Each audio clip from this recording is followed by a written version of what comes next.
दोस्तों class 12th physics हम लोग पढ़ रहे हैं और इसमें हमने अपने फर्स्ट यूनिट का जो लास्ट टाइम डिस्कस किया था कूलम्ब्स लॉ और उसके कुछ न्यूमेरिकल्स हमने डिस्कस किए थे।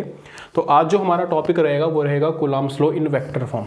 ठीक है, अभी जो कूलम्ब्स लॉ के अंदर हमने पढ़ा था उसको हमने पढ़ा था दो पॉइंट चार्जेस जो होते हैं वो एक दूसरे से कुछ डिस्टेंस पर होते हैं, आर डिस्टेंस हमने लिया था और वहाँ पर कूलम्ब्स लॉ कैसे फॉलो हुआ था वो हमने देखा था। अब हम बात करेंगे Coulomb's law in vector form. तो क्या करते हैं, सबसे पहले इसके लिए एक प्लेन बना लेते हैं। ये हमारे पास प्लेन हो जाएगा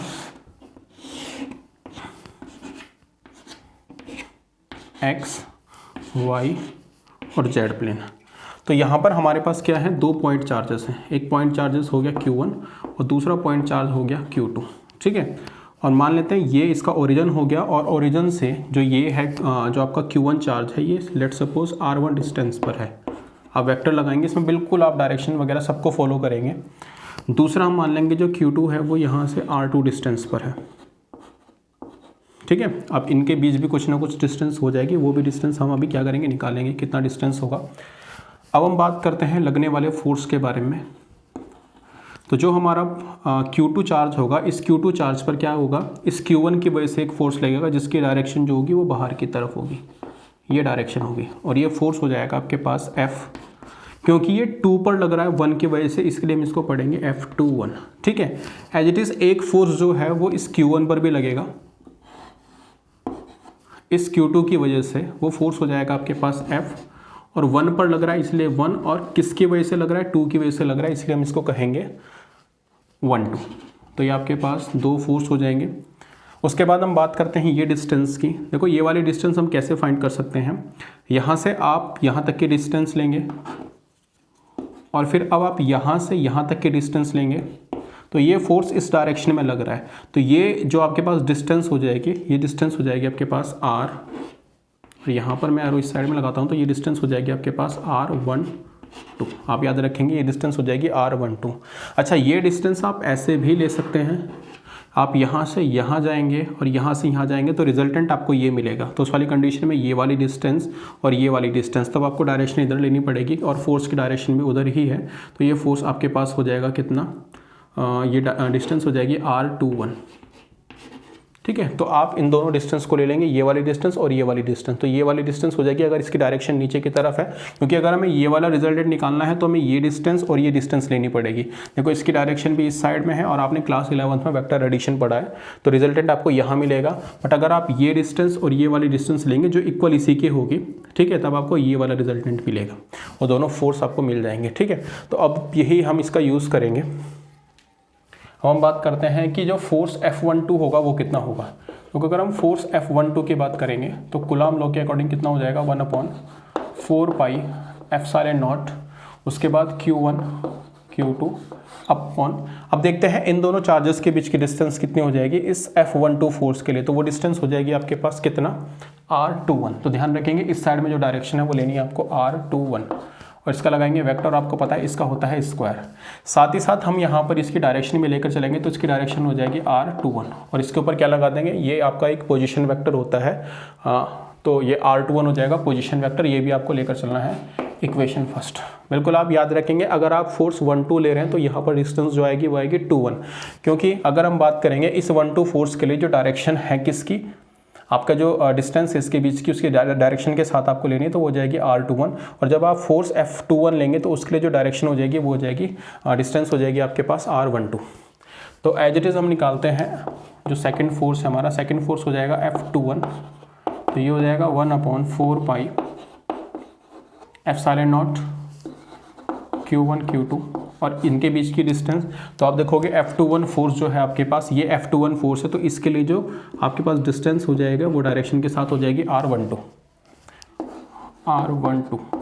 और इसका हो जाएगा स्क्वायर। और यहाँ पर आप लेंगे इसका पोजीशन वेक्टर, तो पोजीशन वेक्टर हो जाएगा R12 यूनिट के, इक्वेशन नंबर 2। ठीक है, ये दो इक्वेशंस आपके पास तैयार हो गई। अब हम क्या करेंगे, अब देखते हैं इसको।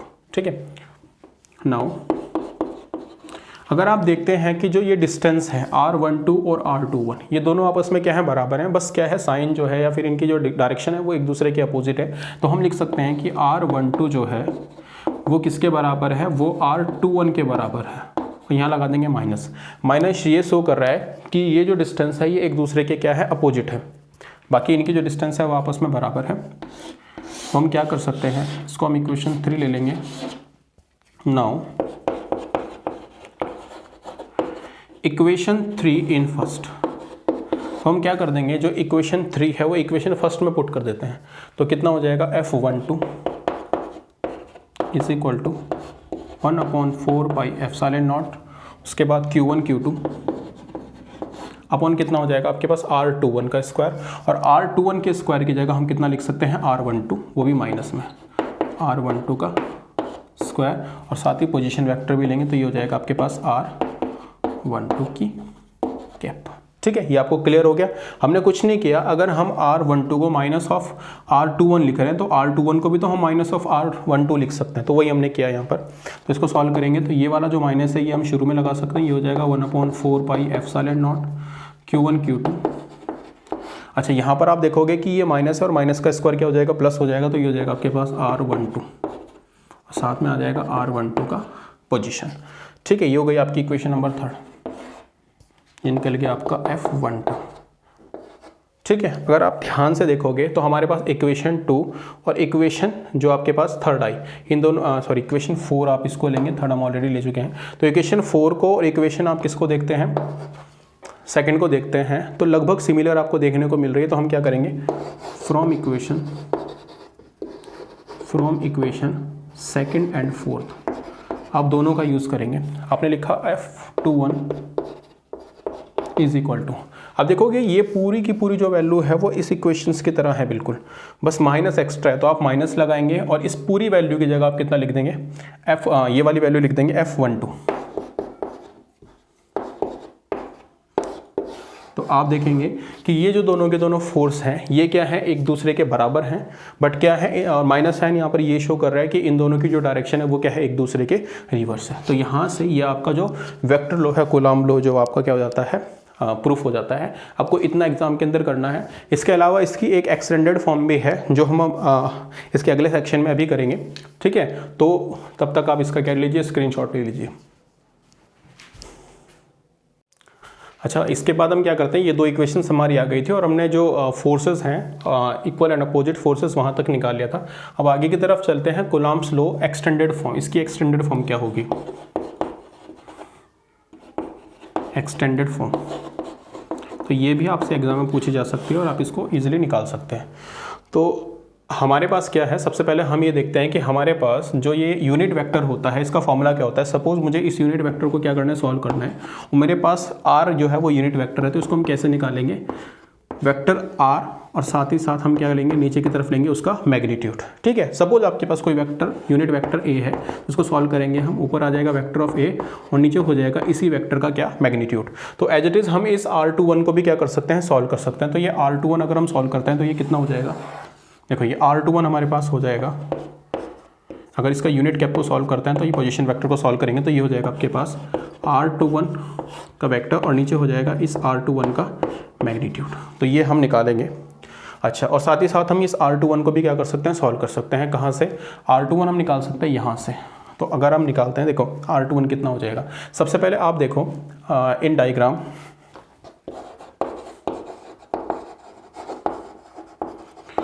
को अगर आप देखते हो तो यहाँ से यहाँ तक की डिस्टेंस, ठीक है, ये डिस्टेंस हो गई आपके पास R2। फिर आप देखोगे यहाँ से यहाँ तक अगर आपको जाना है और ये रिजल्टेंट चाहिए तो आपको ये वाली डिस्टेंस और ये वाली डिस्टेंस क्या करनी पड़ेगी, ऐड करनी पड़ेगी। तो ये डिस्टेंस आपके पास हो जाएगी कितनी, R21, और ये डिस्टेंस है और इसका जो एरो है वो इस तरफ है। तो आपको रिजल्टेंट जो मिलेगा वो कहाँ मिलेगा, यहाँ पर मिलेगा। ये आपको रिजल्टेंट मिल रहा होगा, ठीक है, ये आपका क्या हो जाएगा, रिजल्टेंट हो जाएगा, दिस प्लस दिस। तो हम इसको इजीली निकाल सकते हैं, ये कितना हो जाएगा आपके पास R1। तो लगाते हैं डायग्राम से, कितना हो जाएगा R2 प्लस ये इसमें ऐड हो जाएगा क्योंकि सेम डायरेक्शन में है, ये हो जाएगा R21, और आप देखोगे रिजल्टेंट हमें मिलेगा किसके बराबर, R1 के बराबर। तो यहाँ से आपके पास अगर R21 की वैल्यू निकालनी है तो R21 कितना हो जाएगा, R21 हो जाएगा R1 माइनस R2। अब हमें इसकी ज़रूरत पड़ने वाली है, ये वैल्यू हम उठाकर यहाँ रख देते हैं। तो ये वैल्यू देखो कितनी हो जाएगी, ये हो जाएगा हमारे पास R21 की cap is equal to R21 की जगह हम लिख देंगे R1 minus R2 R1 minus R2 और डिवाइड कितने से कर देंगे, इसके मोड से, यानी हो जाएगा आपके पास R1 माइनस R2 का मैग्नीट्यूड। ठीक है, अब ये वैल्यू उठाकर हम कहाँ रख देते हैं, हमारी इक्वेशन नंबर फर्स्ट में। नाउ फ्रॉम फर्स्ट,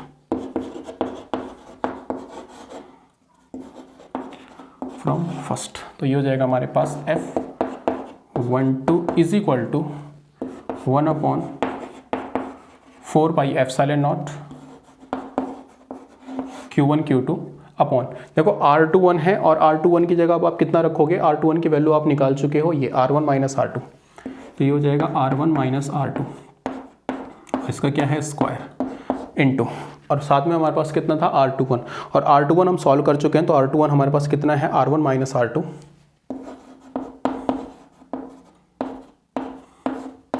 और नीचे है इसका मैग्नीट्यूड यानी R1 माइनस R2।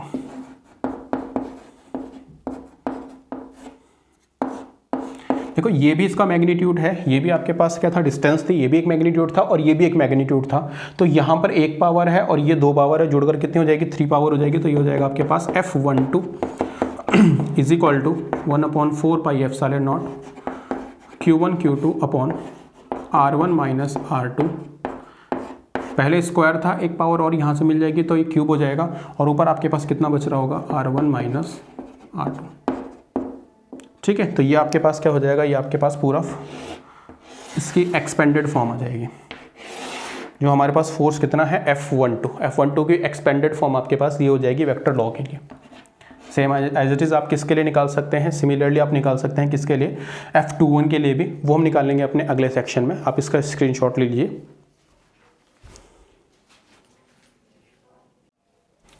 अब देखते हैं हमारे पास, हम पहले निकाल चुके हैं कि जो हमारे पास फोर्स होगा F12 वो एक्सपेंडेड फॉर्म में कितना होगा। अब निकालेंगे जो हमारा फोर्स F21 है वो एक्सपेंडेड फॉर्म में कितना होगा, तो उसके लिए हम पहले इसको निकाल लेते हैं कि हमारे पास R12 कितना होगा। देखो R12 जो है उसका यूनिट वेक्टर जो होगा वो कितना हो जाएगा, वो हो जाएगा आपके पास R12 का वेक्टर अपॉन इसका क्या हो जाएगा नीचे मैग्नीट्यूड, और हमें अब क्या करना है, ये वाली वैल्यू और ये वाली वैल्यू निकालनी है। तो इस बार हमें चाहिए R12, तो R12 हमें मिलेगा इस डायरेक्शन में, तो हमें यहाँ से इसको इस तरह से बनाना पड़ेगा। सबसे पहले हम यहाँ जाएंगे, फिर ये, तो रिजल्टेंट हमें यहाँ मिलेगा, ये डिस्टेंस हो जाएगी आपके पास R1, ये डिस्टेंस हो जाएगी आपके पास R12 और ये डिस्टेंस हो जाएगी आपके पास R2। तो डायग्राम से, फ्रॉम डायग्राम आप प्रॉपर्ली नोट्स बना सकते हैं, बिल्कुल जैसा आपको अपनी नोटबुक में लिखना है उसी तरीके से मैं क्वेश्चंस को करा रहा हूँ या डेरिवेशंस जो है वो करा रहा हूँ। आपके पास कितना हो जाएगा, देखो सबसे पहले R1 प्लस R12 और ये बराबर हो जाएगा इस रिजल्टेंट के, तो यहाँ से हो जाएगा आपके पास R1 प्लस R12 और रिजल्टेंट कितना मिलेगा आपको, वेक्टर ऑफ R2। बस अब यहाँ से आप R12 की वैल्यू निकाल सकते हैं, तो R12 कितना हो जाएगा हमारे पास R2 माइनस ऑफ R1, ये आपने निकाल दिया, और ये वैल्यू आप उठाकर यहाँ पर रख सकते हैं। तो R12 ये आपके पास कितना हो जाएगा, ये हो जाएगा इसकी यूनिट वेक्टर जो है वो हो जाएगा आपके पास R12, और R12 की जगह आप कितना लिखेंगे R2 माइनस R1, वेक्टर जरूर लगाते रहें, डिवाइड कितने से करेंगे, नीचे आ जाएगा इसका मैग्नीट्यूड, तो ये हो जाएगा आपके पास R2 माइनस R1 का मैग्नीट्यूड। अब ये वैल्यूज हम उठाकर रख देते हैं हमारी इक्वेशन नंबर 2 में। नाउ फ्रॉम इक्वेशन सेकेंड, अब चलते हैं इक्वेशन सेकेंड की तरफ। तो इक्वेशन सेकेंड से हम निकाल देंगे F21 is equal to 1/4 pi epsilon naught Q1 Q2। देखो नीचे हमारे पास था R12 और R12 की वैल्यू हम निकाल चुके हैं, इसका स्क्वायर है तो ये हो जाएगा R2 माइनस R1 का स्क्वायर, R2 माइनस R1 का स्क्वायर मल्टीप्लाई, फिर हमारे पास था यूनिट वेक्टर R12 और यूनिट वेक्टर R12 की वैल्यू हम निकाल चुके हैं, तो हो जाएगी R2 माइनस R1 और नीचे हो जाएगा इसका मैग्नीट्यूड R2 माइनस R1।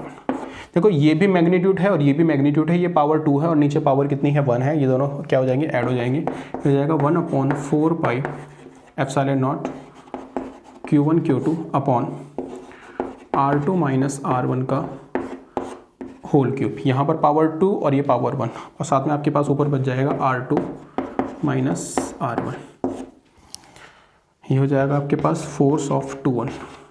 तो ये आपके पास दूसरा फोर्स हो जाएगा और ये हो जाएगी इसकी एक्सपेंडेड फॉर्म। तो बच्चों ये था Coulomb law in vector form. Question आपके पास बन सकता है यहाँ से, ठीक है। आप इसको नोट कर लीजिए, जो भी चीज़ आपको यहाँ समझने आई होगी। मैंने आपको कई बार बताया है कि आप मुझे उससे क्या कर सकते हैं, कॉल कर सकते हैं, मुझे पूछ सकते हैं कहाँ पर कोई चीज़ क्लियर नहीं हुई। नंबर मैं दोबारा से अपना लिख देता हूँ 7505837374 और जुड़ जाइए मेरी इस फिजिक्स जर्नी के लिए। नोट कर लीजिए।